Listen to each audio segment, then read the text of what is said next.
right. Good afternoon, good evening, everybody. We don't have a title card intro just yet. That's something that we've been working on, but we're Yeah, I was back. gonna say, where's their theme song? I Yeah. completely forgot that it's gone. Yeah, it's gone right now. So season 3 of Unapologetic with Chet and Duffy is officially here. I am your host, Chet, and to my right, here's my counterpart, Duffy. Duffy, third season of talking NFL football on this podcast. And I got to say, man, it's been a pleasure and a treat every single year to come together with you and each week talk about the NFL season in depth. And it's just something that, like, I don't know, it kind of is just a good start, or even just a good way to just go about your week, really. Just knowing that this day is here to talk about sports. I'm listening. Sorry, but yeah, dude. I mean, it's been great. It's our fourth season all together, me and you, talking football, dating back to 2019 here at the University of Rhode Island. But third for Fans Only Sports Network. We're excited for another season. The 2022 season underway in 2 days. And Chet, like you just said, it's always a great way to start the week with you, my friend. And no more Sundays without football for, almost 6 months. So it's pretty exciting. Exactly, dude. It's something that we are just excited about because every day, every week, we're going to have something new to talk about. And this NFL season is going to be a crazy one. And kind of starting right out of the gate, we're going to go towards what we usually do, which is the home team. But before we get into that real quick, I know I was just going to say we were going to jump into the topic, but we are undergoing a lot of different changes here. New logo that you're seeing up in the top right corner that is, or in this direction, that is not official as of just yet, but it's temporary logo because we didn't really like it that much. So.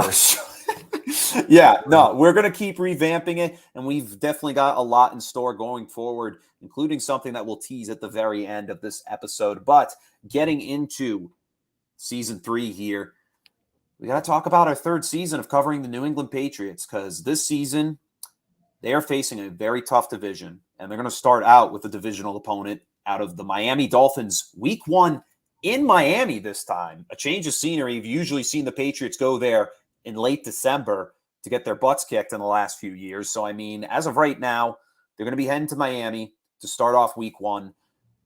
Duffy, what are we thinking so far with this matchup? It's definitely going to be a tough matchup. Like you said, the Pats have really struggled against Miami. Really in the last 10 years, only winning there, I think, twice since 2013. It's been difficult sledding down there. And this is probably the best Dolphins team that we've seen in a few years. Certainly better than the last 2 teams they had, each with winning records. They've improved greatly the last year, getting Tyreek Hill as well. But this will be a very tough matchup in Miami week 1. Patriots opening up at plus 3.5 favorites, or that's what it is now. I believe they opened up at 2.5, but people are loving Miami, so that spread ballooned a little bit. But minus 3.5 Dolphins right now. Very excited for this matchup. This is a very interesting matchup, and very honestly, this is a big tone setter for the AFC East this season. I mean, who's going to win this division? There's 3 really good teams. I think the Patriots, Dolphins, and Bills. Bills in a tier of their own. Dolphins are arguably better than the Patriots on paper, but Pats can come out here with a week 1 victory, start 1-0 against Miami, get that dreaded Miami game out of the way, and with a win too. Because look at the Pats schedule; they start week 2 on the road, also in Pittsburgh. Their first 2 games are on the road. They have a home game till week 3, and I think you got to win at least one of these games to feel good about the start to the season if you're New England. Yeah, and of course, when you look ahead in that schedule, right after Pittsburgh, they come home and play the Baltimore Ravens and then head right to Lambeau Field to face Aaron Rodgers and the Green Bay Packers. The schedule making, man, it's crazy. It is. It is really crazy scheduling here. The Patriots are going to have their plates full. So to start off week 1, you look at the Miami Dolphins with that offensive unit they got there. Tua Tagovailoa back and ready again in his 3rd season now in the NFL. He's got Tyreek Hill to throw to. He really made the connection work with Jalen Waddle last year. He's questionable in this game, but most trainers, by the looks of it that I saw from reports earlier this week, were saying he's probably going to be able to play in week 1. So having those 2 guys out there is going to be a dynamic duo to really match up with. And then you've got Mike Gesicki at tight end. And then Chase Edmonds and Raheem Mostert and a splashing of others in that backfield to really complement. Miami's going to run a lot of interesting schemes in this game. So the Patriots, with a lot of returning stars from last season, such as Hunter Henry, Jacoby Myers, and what's his face?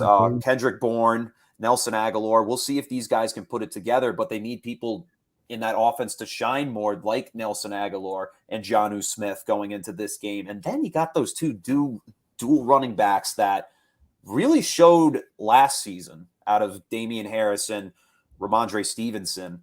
I think with Mac Jones, he's got himself some good weapons that he can go to in this game, but they need consistent play and consistent tempo from this offense if we really want to see them go ahead and put up some points.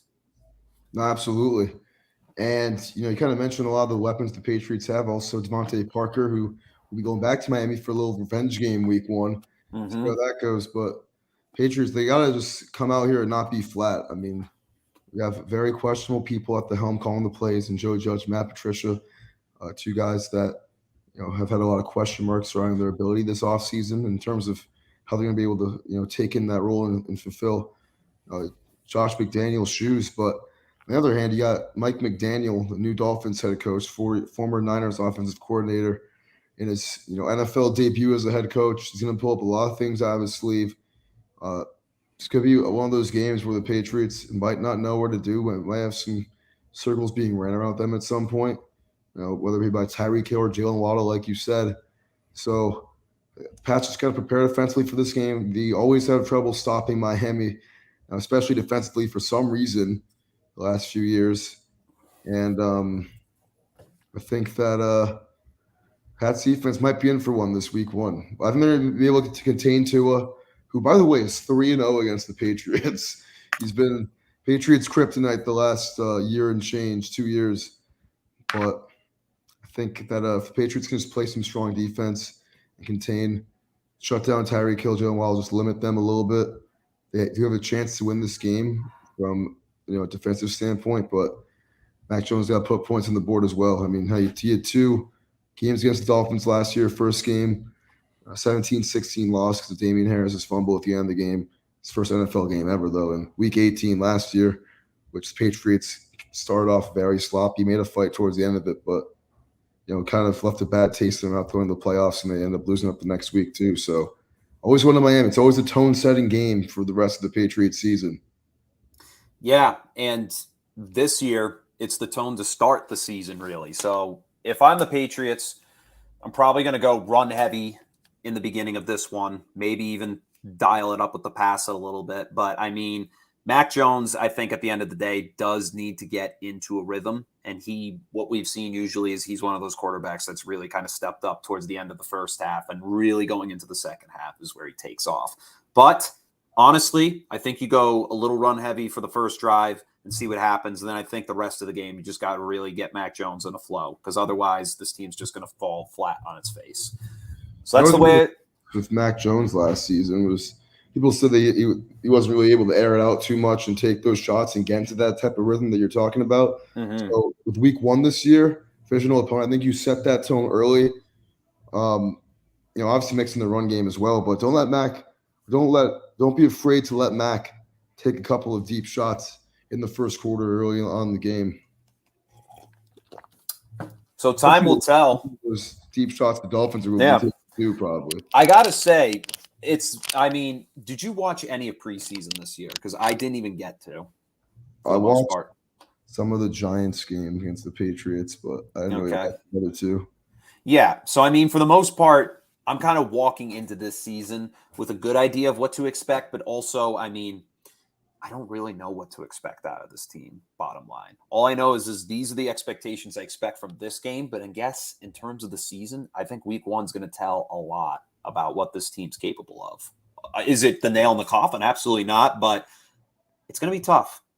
It's going to be a tough year. It's always tough. I've seen a lot of people say the Pats are going 7-10, 6-11, something ranked 22nd in the power rankings. There's a lot of good teams in football this year. Pats have a tough schedule, but I think if they're able to win this game, this will be one of those things. It's like, the Pats, they are back. They will have a great chance at being another wild card team this year again, this and that. And I think if they just get together early on in the year, and I think this is arguably one of the most important games of the season, or probably the most important game in the month of September, is this game right here, week one. I think they can win this one, sneak it out. I think it's going to be a sneak out 24-21. Mac Jones game-winning drive. That's a little biased by me. Pats cover plus 3.5. Take it while it's at 3.5, by the way, because Dolphins aren't winning this by any more than 3. Yeah. I mean, I have to agree that this score is not going to be a lopsided affair. It's going to be a slugfest because usually most week one games against divisional opponents are pretty close for the most part. This one is no stranger to that. It's tough for me to pick. I mean, honestly, I feel like most of last season we were picking the Patriots in a lot of our games, but I'm going to do the same thing and pick them again and take them in this one by a final score of 23-20 over Miami. Nick Folk hits a game, not a game winner, but a game sealer, and the Dolphins offense is stopped soundly on their final drive. Bro, like you literally just copied my prediction and minus the point. So I could have gone. I could have done anything. You love doing I didn't that. want to. Okay, because here's the thing: I didn't want to make it too high, and I didn't want to make it too low, so I put it right in the middle. Okay, fair enough. Exactly. There's some method to the madness. Anyways, so that concludes our thoughts here on the New England Patriots in their week one matchup against the Miami Dolphins. It's going to be a good one. That's going to be Sunday at 1 p.m. Eastern in Miami at Hard Rock Cafe Stadium in California. Idiot, Florida. Now moving on to the next topic. This game going to happen 2 nights from now. Very excited. It sucks. I have to work the night of it, so I'm probably going to catch the second half when I get home. Bills and Rams kick off in Los Angeles. Bills taking on the defending Super Bowl champion Los Angeles Rams. Matt Stafford back in his 2nd season with the team. Josh Allen now in his 3rd season with the Buffalo Bills. 4th season, actually. Am I correct on that? 5th season. 5th. It's 5th. Crap. Yeah. My math's all over the place today. So Josh Allen arguably has, as of right now, the best team in football. CBS Rankings gives them number 1 in the power rankings in week 1 to start the NFL season. This team, a favorite to win the Super Bowl this year. This could be the potential Super Bowl matchup that we're waiting for this year. Rams versus Bills. Duffy, there's a lot to really break down here because we got ourselves 2 very talented teams coming into week 1 to kick off the NFL season. Yeah, 2 exceptionally talented teams coming up to kick week 1 of the NFL season. Probably one of the better kickoff games we've had in quite a while. Absolutely. The Bills and Rams. The Bills, the rare road favorite in week 1 of the new campaign. But honestly, this Rams team just getting better in the offseason, keeping all their key assets, adding Von Miller. Not adding Von Miller. They lost Von Miller, but added Allen Robinson. Bobby Wagner, that's who I'm thinking of, but kept all the other guys too, extended Kupp and Aaron Donald. So actually, I don't think they extended Donald, but Kupp, yes, and Matt Stafford to a 5-year extension. So this core's feeling hot. They're riding themselves at home week 1. I don't see a Super Bowl hangover from this squad because I think they're too talented to have one. Mm-hmm. But week 1, they have a very formidable foe in the Buffalo Bills, and this is the hottest team in the NFL. I mean, from what the media is saying they're going to be the best team in the AFC, best team in the league. People saying they're going to win the Super Bowl, this and that. But Rams, they got to show it tomorrow night or Thursday night and show them, who's the Super Bowl champions, who the real bosses are, why they just were able to hoist the Lombardi Trophy a few months ago, and it'll be a great opening kickoff game. Very excited for it. First NFL game we've had since the Super Bowl, since February 13th, between 2 very good teams, and I think it's going to be a great show. That Buffalo Bills they're going to put a lot of points on the board. They will. They're going to be tough to stop. Josh Allen's pissed off about last year, and rightfully so. He might be loading, so this is going to be a good game. Yeah, and I mean, you look at what the Bills added this offseason. They added O.J. Howard. They added Von Miller on a big-time contract, and they kept Gabriel Davis, Stephon Diggs back again to pair up, and now they draft James Cook to complement Zach Moss and Devin Singletary. A lot of people looking at James Cook saying he'll potentially take that starting job. That is, in fact, the brother of Dalvin Cook over in Minnesota with the Vikings. So Josh Allen definitely had himself quite a season last year, especially with all the doubts about the Buffalo Bills. Finishing the season at 11-5, goes to Kansas City and throws 3 touchdowns to Gabriel Davis. He had over 200 yards in that game. 4 touchdowns. So it's just crazy how versatile this offense has proven to be. And it's crazy how the defense is only going to get better with Tre'Davious White coming off that ACL tear last year. He's going to be back and all ready to go for this one. And just all the talent that this team has. It's very solid in terms of what it's walking into. And the Bills, they've definitely got what it takes to take down the Rams. And I think they make that statement this Thursday night when they defeat them in a close one. It's going to be a high-scoring game, but I think the Super Bowl champions are going to take a loss in week 1 because I think this Bills team is hungry and they're ready for this season because they want to be the real champions of football. Yeah, they're very hungry indeed, but I think the Rams are hungry too. I think I got the Rams in this one, and I want to offer you the first Chet and Duffy gentleman wager. I couldn't have asked for a better one to start. I want to ask for the first one. No spread, just straight up pick them. I'll take the Rams defending the Super Bowl championship and giving the Bills an 0-1 start in the AFC East. I want to manifest that for our New England Patriots. So, Chet, $10. I agree. I'm going with the Bills. I think the Bills just have what it takes this year to really take down any NFL team, and it's going to start their journey towards their championship run, potential championship run, I should say. I don't want to give too much hype to that statement, but regardless, this is going to be the start to their potential championship run this year, is taking down the defending Super Bowl champions in Matt Stafford and the Los Angeles Rams. I just feel like the Bills never beat the good NFC teams, but maybe I'm tripping. I know that they lost to the Bucs last year. Maybe this year's different. Nah, that's really the only NFC team they lost to last year.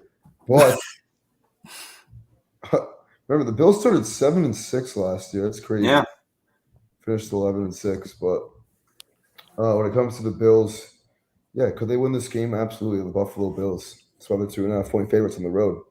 I don't remember. I think the last road favorite there was in a kickoff game was, I believe, Carolina Panthers against the Broncos.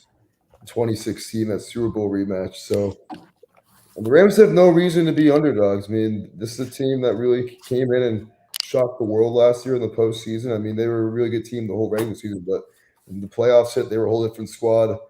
Beat 4 really good teams, 4 really good quarterbacks they had to face on their way to the championship. And Josh Allen, he will have his way with this Rams. He hit points in the game, but I think the Rams offense stays strong. I think McVay schemes something up together. The newlywed Sean McVay, he's feeling himself. He wants to start 1-0 for his family and the Rams organization. And that's a very tough division as well, the NFC West. So, yeah, Rams got to win all these games that they can. And final score prediction. Let's definitely hear that. We say 28-27. 28-27. That's a good 30-28. I'm going to take a final score of Bills 34-31 over the Rams in this one. Okay. And these are kind of outlandish predictions. I feel like we kind of always throw those out there, though. The high scoring, but last year's first game was high scoring. Bucs Cowboys game, 31-29. Hey, this is going to be a good one. This is going to be a clinic. I feel like very exciting. I like it. All right, so that concludes our thoughts here on the Thursday night preview game. Bills taking on the Rams. It's going to be at 8:25, I believe, if I check the schedule. 8:20, 5 minutes off on that one. And this will be in Los Angeles, California at SoFi Stadium in Englewood, California. So now that moves us on to some NFL news that's going on today. Well, in the recent weeks, we're going to start off in Pittsburgh. Pittsburgh naming their starting quarterback as Mitch Trubisky. Now, Kenny Pickett was drafted to this team earlier this year, had a very solid college career, but this team has opted to go with Mitchell Trubisky, which isn't a bad bad decision in any means. I mean, it's either you go with the rookie or you go with the guy who has more experience. And at the end of the day, Mitchell Trubisky drafted into the league, #1 pick for the Chicago Bears, and was their starter for a few years. And he's bounced around he was with the Bills last season. So now he gets the chance to start again. I mean, Duffy, Pittsburgh's just in a tough situation. You can't really ask a lot from a rookie who hasn't seen a professional game at all, and he needs to kind of gain some experience. So, I mean, I think it is smart for Pittsburgh, especially in a tough division that they are in this year, to let Mitchell Trubisky to start the season. Yeah, I absolutely agree. I think that starting Trubisky gives them the best chance to win now.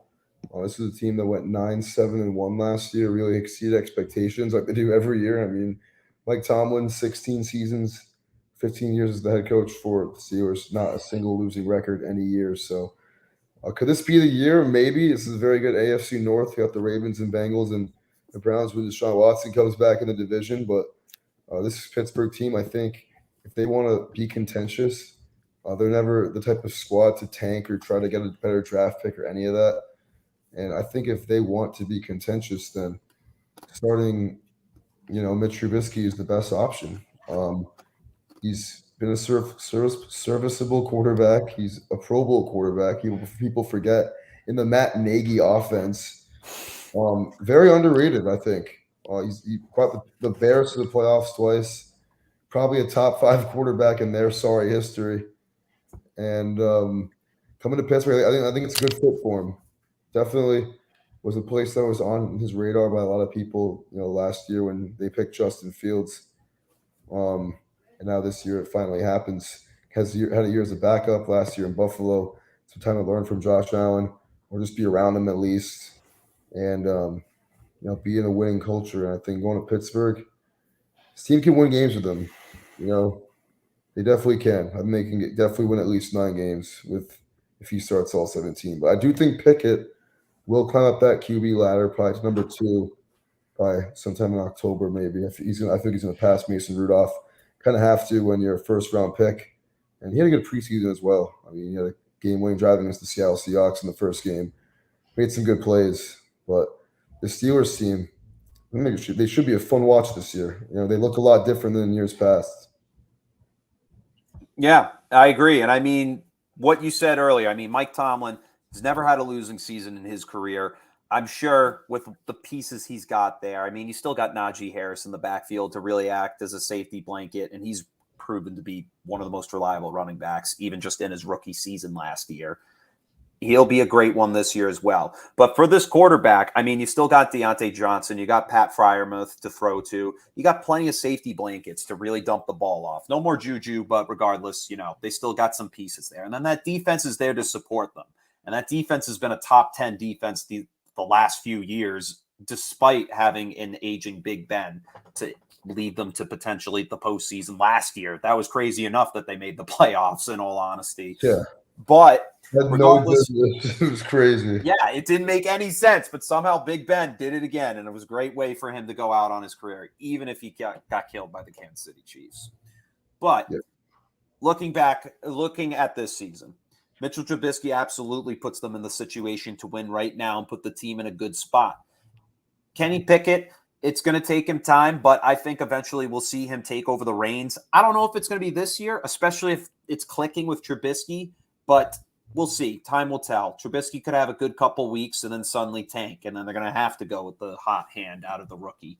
So for Pittsburgh, it's kind of a rebuilding session considering you're expecting your rookie quarterback to become the new franchise QB. We'll see if that pays off in the long run. But this is the stepping stones they need. They just need to go with what they got, what they feel safe with. Mitchell Trubisky is the safest bet because this is an experienced guy, former Pro Bowler, former starter from 2016 till 2020 in Chicago. And then he, like you said, he has those backup years in Buffalo, that 1 year last year. And who knows, maybe he took something from it and he'll apply it to his career here in Pittsburgh. So I like the move. I think it's solid. It's what the team needs now. And who knows, maybe they'll find something magical out of it. Maybe they won't, but it's what they have to do. It's the smart move. They probably will find something magical eventually, but as of now, It is Mitch Trubisky time. It's the MVP's time to shine. Yep. And a lot of interesting players in that team. I mean, like you said, Najee Harris in the backfield, coming off a 400 touch season last year, which is absurd volume for any player, Yeah. especially a rookie I just running hope back. the dude doesn't get hurt.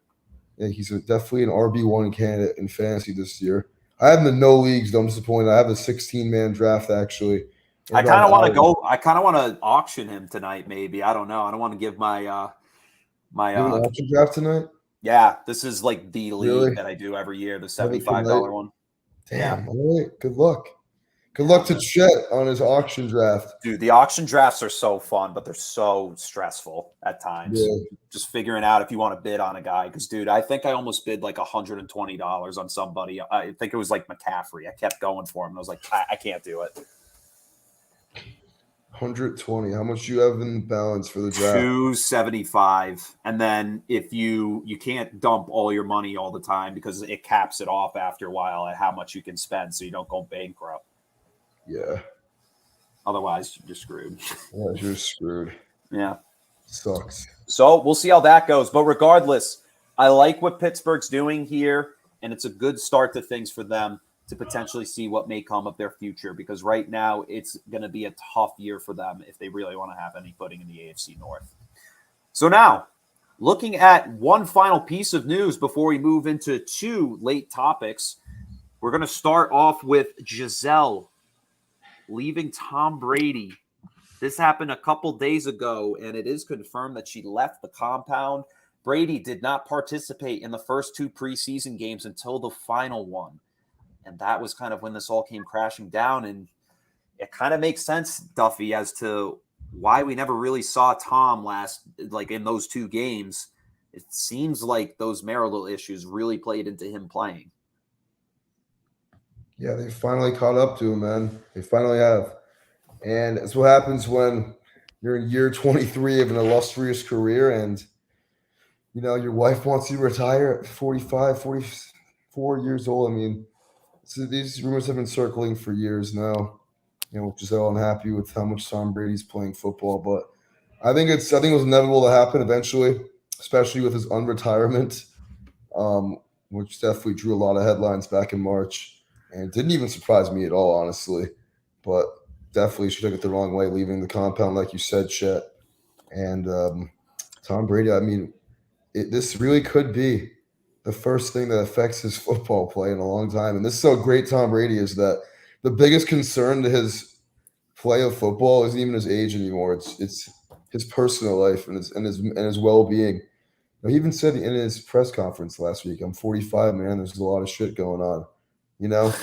So yeah, a lot of crazy stuff goes on in his life. He's probably the busiest player in the National Football League on a day-to-day basis, taking care of his three kids and going through some marital woes now. And I can't say I feel bad for Brady, but I'm happy he is self-aware with himself. I was watching the ESPN 10-part Super Bowl documentaries on Brady, and at the end he was kind of just like, I want my kids to have that fiery spirit in them to be the best or whatever, but I can't admit I've taken it a little bit too far, So Yeah.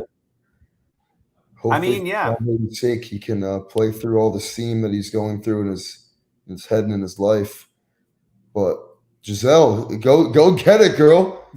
You can hit me up. Yeah, it's just a very interesting scenario, because now not only does it bring, like you said, it doesn't bring in the factor of Brady's age. Now it brings in the personal life and his issues at home. Now we'll see if they affect his game.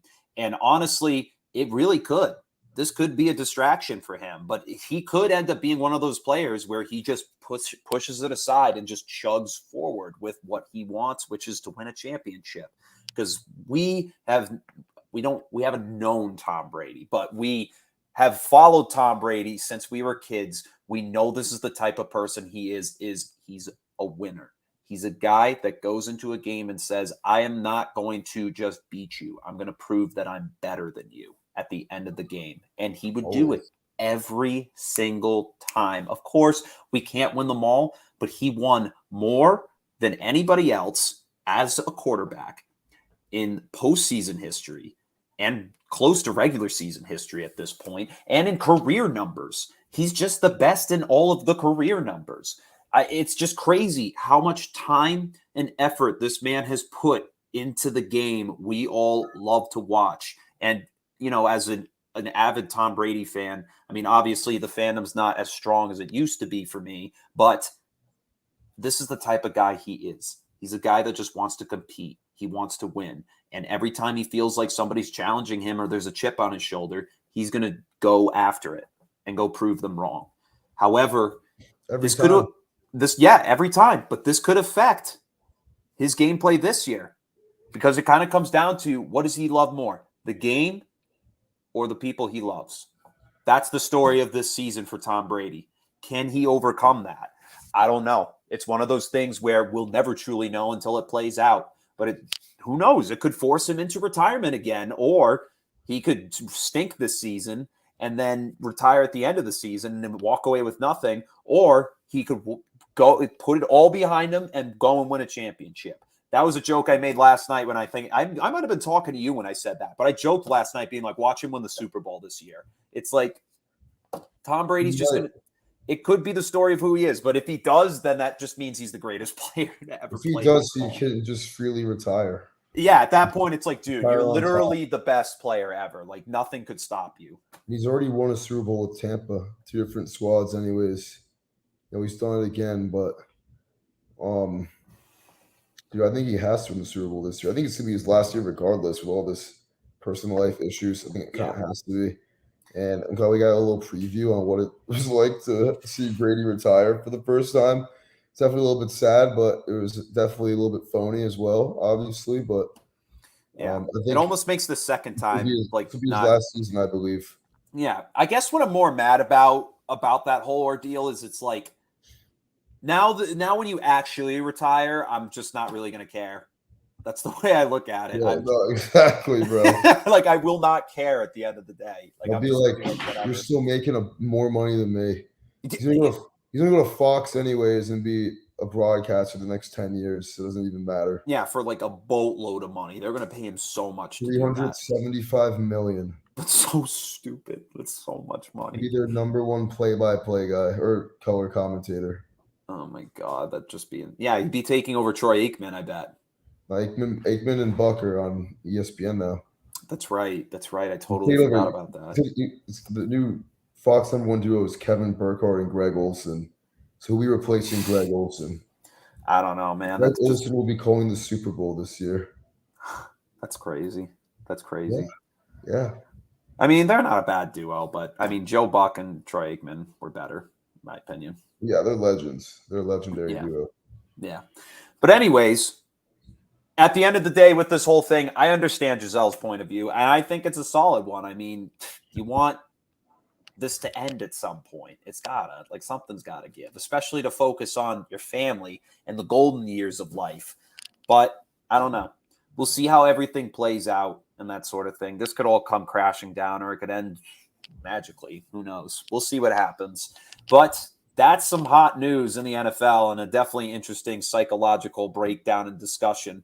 But now we'll move on to the final 2 topics. We're going to move into 2 conference dark horses from each of us. We'll skim through this and then get to everybody's favorite segment of this show. But before we do that, Duffy, my dark horse this season for the AFC, I'm going to go with the Indianapolis Colts. Matt Ryan getting traded this year from the Atlanta Falcons to the Colts. This is the Colts' 3rd starting quarterback, different starting quarterback in the last 3 years. They decided to just go and get a bunch of old dudes. They start with Phillip Rivers, and then last year they get Carson Wentz, not really old dude, but you know what I mean, a different starter. Veteran dude. Yeah, they trade him off to Washington to go play with the Commanders, and they go, you know what, we got this 3rd-round pick. Let's go spend it on Matt Ryan and get Matt Ryan to come over. And honestly, Matt Ryan's in a good position because, I mean, T.Y. Hilton, okay, whatever. He is what he is. But you got Michael Pittman Jr., who's really stepped up and proven to be a great athlete and a great wideout.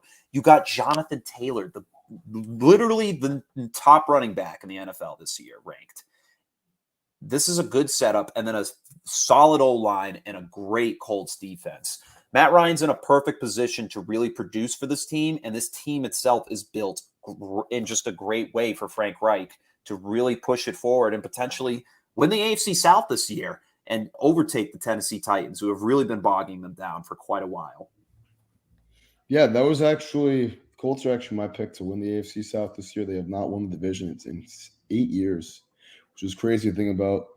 Since 2014 when they made the AFC Championship. But like you said, this is probably the best team Matt Ryan has had in quite a few years, probably in the last 5 years, since those Super Bowl days of the Atlanta Falcons and the high-powered offense. And 5 different starting quarterbacks now in week 1 for the Colts the last 5 years. Luck, Brissett, Rivers, Wentz, and now Matt Ryan. And actually 6 if you want to count Scott Tolzien when Andrew Luck got injured that one year. But yeah, I mean the Colts, they really do have the potential to win the AFC South. They could have won it last year if they were able to close out against the Titans. They got swept by them, lost to them twice in other games as well. But this is a very talented team, very good on paper, offense, defense. They just got to close out games. And as Matt Ryan said, they got to close out games historically, somewhat, not really. But Colts were in a lot of close games last year. Could have definitely been headed back to the playoffs for the second straight year, if not for that Week 18 choke fest against the Jacksonville Jaguars. But I don't think that game was hilarious. I don't think Matt Ryan makes those same mistakes this year. But yeah, I like it. Yeah. So Duffy, let's hear your dark horse for this season.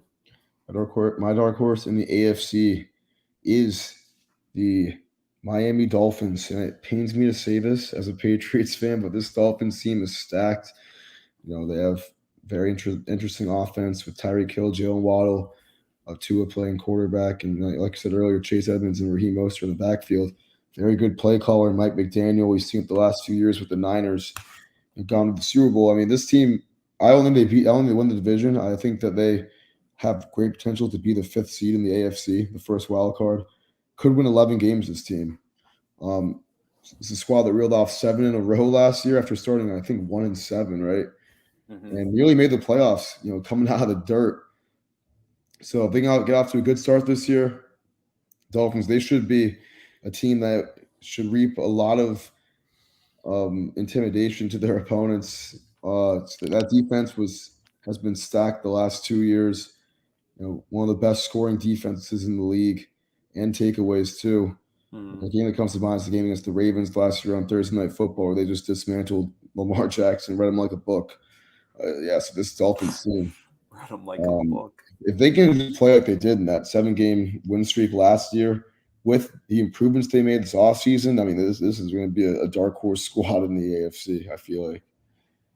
Could win the division, honestly, but Bills are really good, but they could beat the Bills once this year, Miami. No. I mean, Miami, that's going to be – I mean, they're definitely a good dark horse pick for certain. So, I mean, at the end of the day, this team's definitely got the talent. But like you said, the only thing standing in their way is the Buffalo Bills. The Patriots are definitely going to be a tough task, but I still think at the end of the day, Miami is just has a little bit more talent, a little bit more speed than New England. We'll see how that plays out in the long run. But the Bills are the ultimate goal to overcome. And will they take them down? Definitely not. I just think the Bills are too high-powered this season to really give me any thought or shred of a doubt about themselves going up against this team. So for Miami, I could 100% see them as the number 1 wild card team. This team has what it takes to really go ahead and move forward, but we'll see if the chemistry meshes. That's what's big about these NFL teams is does this talent work well together? So we'll see how that plays out. And does this new head coach really work out, especially after the way they oust Brian Flores after nearly getting to the postseason twice and still finishing with winning records regardless. We'll see how this plays out. But right now, I like that Miami pick. I think it's a solid one and definitely a dark horse for this season. So now moving into the NFC, for me, I'm going to go with the Minnesota Vikings. And the reason why I picked the Minnesota Vikings is because I think this team might just have a better chance than the Green Bay Packers to win the NFC North. This team still has a very solid unit. They get the offensive coordinator from the Los Angeles Rams, who managed to get Cooper Kupp to be the number one wide receiver in all of football last year. We'll see if he can do that with Kirk Cousins connecting to Justin Jefferson. And I mean, that defense has improved and the offense still looks rock solid. And Kirk Cousins coming off a career year. I just see this team as a very big opponent to a lot of the NFC, especially because of how weak this conference is this year. And this is definitely one of the more talented teams that we're going to see. Yeah, I mean, the Vikings, they have all the weapons to be great. Justin Jefferson entering his third year in the NFL, had the most receiving yards ever by a player in their first 2 seasons. And this squad is legit on offense, on paper, but to the Minnesota Vikings, I am not putting any of my marbles into this team being a dark horse. The NFC, the weakest it's been in quite a few years. Vikings, they have all the tools to be there, to be one of those wild card teams, even win the division, maybe. I mean, they're yet to do it in the Kirk Cousins era, heading into year 5 of him being their starting quarterback. They have not won the division yet. They have not won it since Case Keenum was their quarterback back in 2017. So, with the Packers receiving corps, kind of getting dismantled, them getting a little bit weaker this season, and the Lions and Bears still doing their, own mediocre things as well. The Vikings, they could win the division this year. Sorry, I have a little sorry today. But honestly, since they're the Vikings and they always find a way to disappoint and continue to be crap every year, I can't buy into them. I just can't. I can't get myself to do it ever. Never. Now, But I think that's a good segue to tell us your dark horse. They should win at least 10 games, and they're going to win eight maybe. Yeah, probably. They should win at least 10. They should win maybe. Dude, if they piece it together properly, this team should have won 12 games at least once or twice in the Kirk Cousins era. Their best record has been 10-6, and they won a playoff game against the Saints. Got blown up the next week against the Niners. That was it. Hey, solid. This could be a different year, though. I just think based on the way the conference is placed out, they have a good shot. But will they execute it? We'll see. I want to hear your dark horse, though, because that was a good segue. Teams where it's always like, give them another year. When's the year that they're going to be great? It's kind of like what Jacksonville was back in the day. Then they got good for 1 year and sucked again. Maybe the Vikings can be that. But I'll get off my Vikings tangent, tell you my dark horse. It's come from the NFC East, okay? And I think Carson Wentz has a rejuvenating year in Washington. Dark horse, the NFC. NFC East has not had a division winner repeat as the winner of the division in back-to-back years since 03-04, the Philadelphia Eagles. Okay, almost 20 years. Washington, they did not win it last year, obviously. They had a chance to do it this year. It's the best quarterback play they've had, Carson Wentz. If he is able to produce like he has in the last few years and be serviceable, I mean, last year in Indy, 27 touchdowns, 7 picks, but threw a lot of passes that could have been picked off, admittedly. If he just limit the turnovers, limit these poor throws, decision-making, and hit his receivers, he's got some talented dudes, such as Terry McLaurin, Jahan Dotson, the rookie receiver, along with Antonio Gibson and Brian Robinson, who hopefully is getting better after those gunshots. But this Washington team, I think this is a team that could win 10 games maybe. I think that their ceiling is probably 11 wins if they get lucky a few weeks of the year. But, they play the Birds twice. Carson Wentz, 2 revenge games. And I'm a sucker for revenge games. They're going to have big implications later in the season.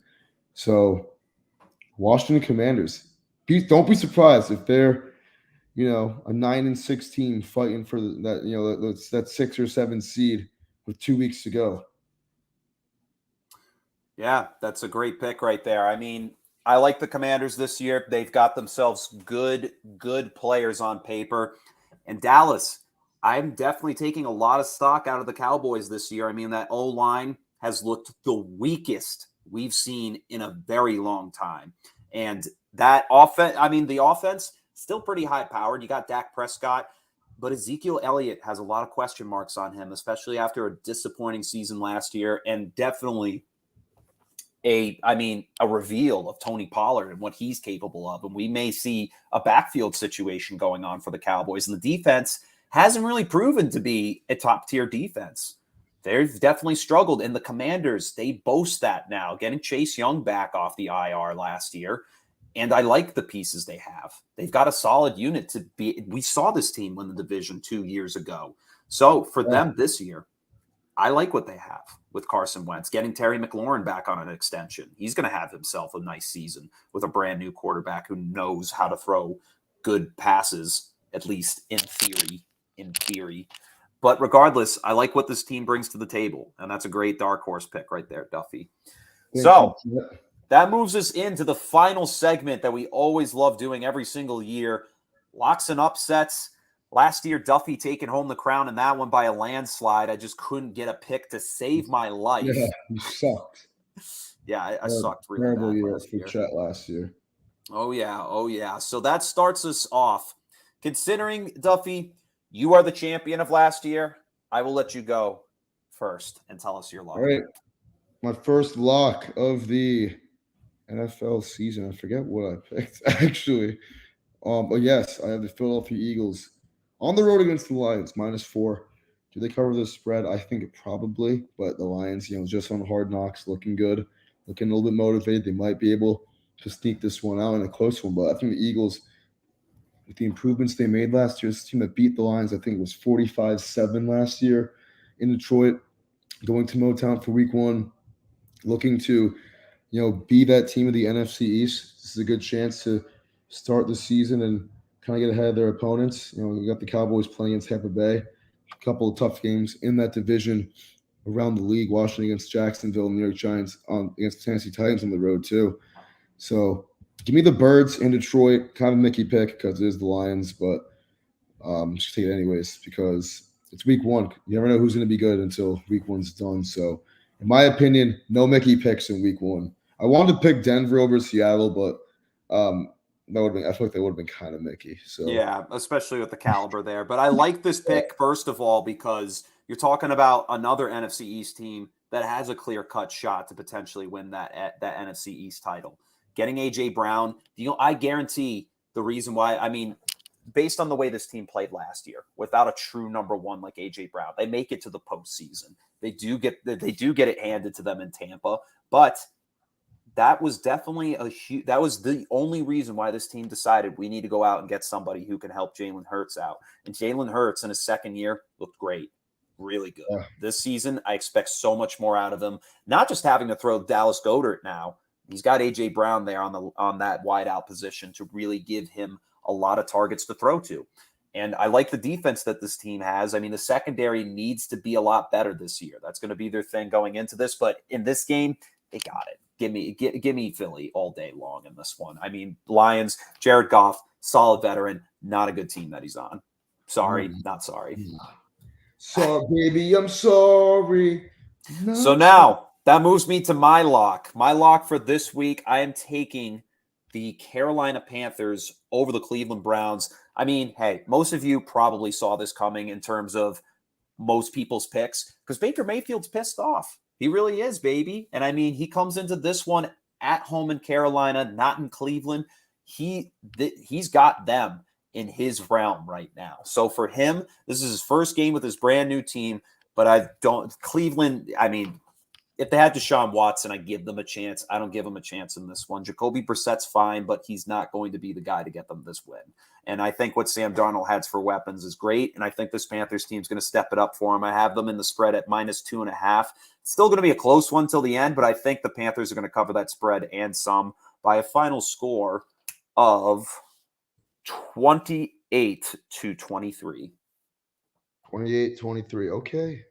I agree with you on that pick. I like the Panthers a lot. I love me a good revenge game. You know me. So give me Baker Mayfield at home. I've been saying this is a good line for a while. I don't even know why it's still -2.5. I think the Panthers can win this game by 7 to 10 points because we all know they are September legends. Starting 3-0 last year. Getting off to a hot start every year before unraveling second half of the season. But yeah, it would be a Panthers win. Baker Mayfield against this old team, scheming them up, slicing and dicing them apart. I like it. Thank you, my man. So that moves you to your upset pick. Upset pick. Hey, I'm not going to get too much into it because I said it earlier. We talked about it earlier, but the Rams +2.5 at home defending champs. This game could go either way. I think it started as a pick 'em about a month ago, and now everyone loves the Bills because kind of like what my roommate said earlier today. He said to me, "People are only picking the Bills to win the Super Bowl because they have nobody better to pick."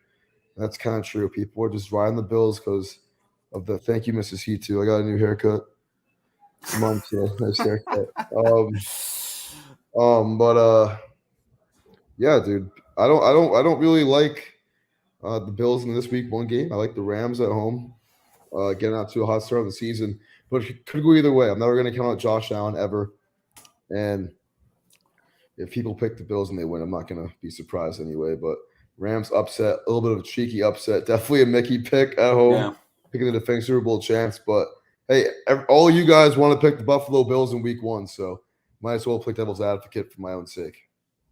Fair enough. I mean, I'm taking the Bills, obviously, in this one. We went over this earlier. I just think the Bills are going to make a statement here in week one and take down these defending Super Bowl champions to really start their journey towards a potential championship run. So now, for my upset this week, I'm going to take the Vikings over the Packers. This one in Minnesota, I believe.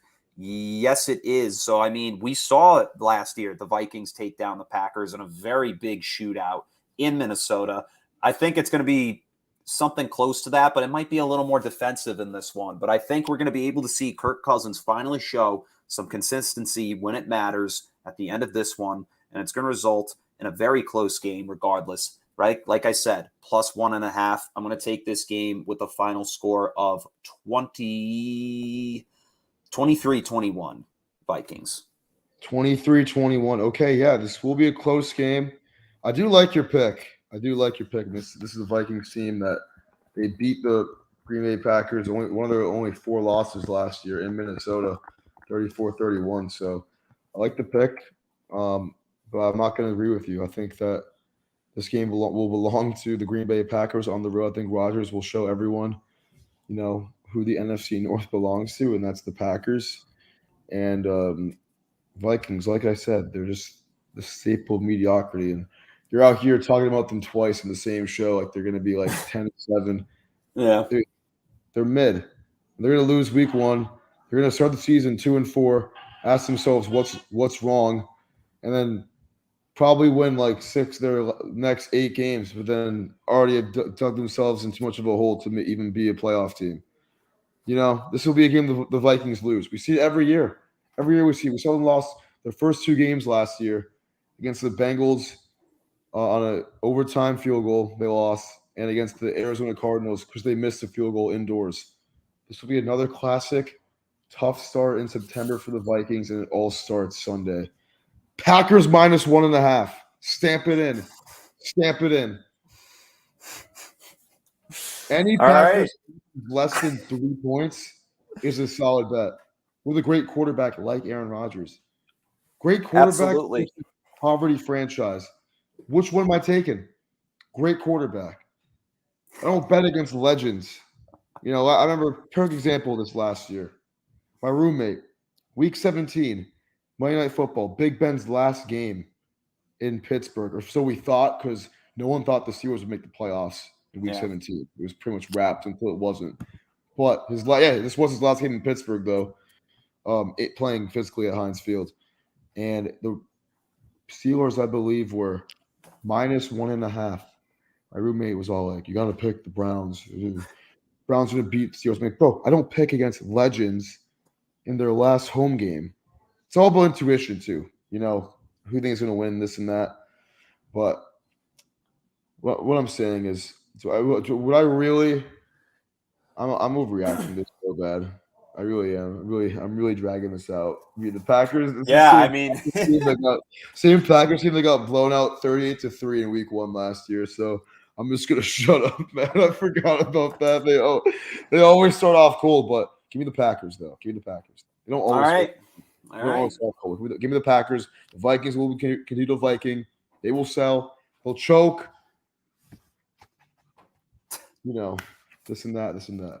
Duffy coming in really confident, just like in the group chat the other day for the Treehouse Fantasy Football League. That was some good stuff, man. I can't lie. And I would say some stuff about these women out here, but We're live. So I'll tell you about it afterwards. Yeah, we'll talk about a post-game show. But hey, thank you all for tuning in to episode 1 here of Unapologetic with Chet and Duffy here in season 3 of our fantastic show. And what a great way to start off the NFL season just before kickoff this Thursday. We're going to try and get the show back on Thursdays at 7 p.m. We're just going to see how time schedules really work out with that and such. But as of right now, Chet and Duffy are here to stay for another NFL season. So we can't wait to get on top of that. Duffy, I know I'm just as excited as you are. Yes, sir. And we're ready to go from here on out. Full steam ahead. So thank you all for tuning into this week's episode. This is Chet and Duffy signing off. And we will catch you all on the next one. Thank you for tuning in. And as always, I mean, hey, we can finally say it now, Duffy. Go Pats. Go Pats. Peace. Peace.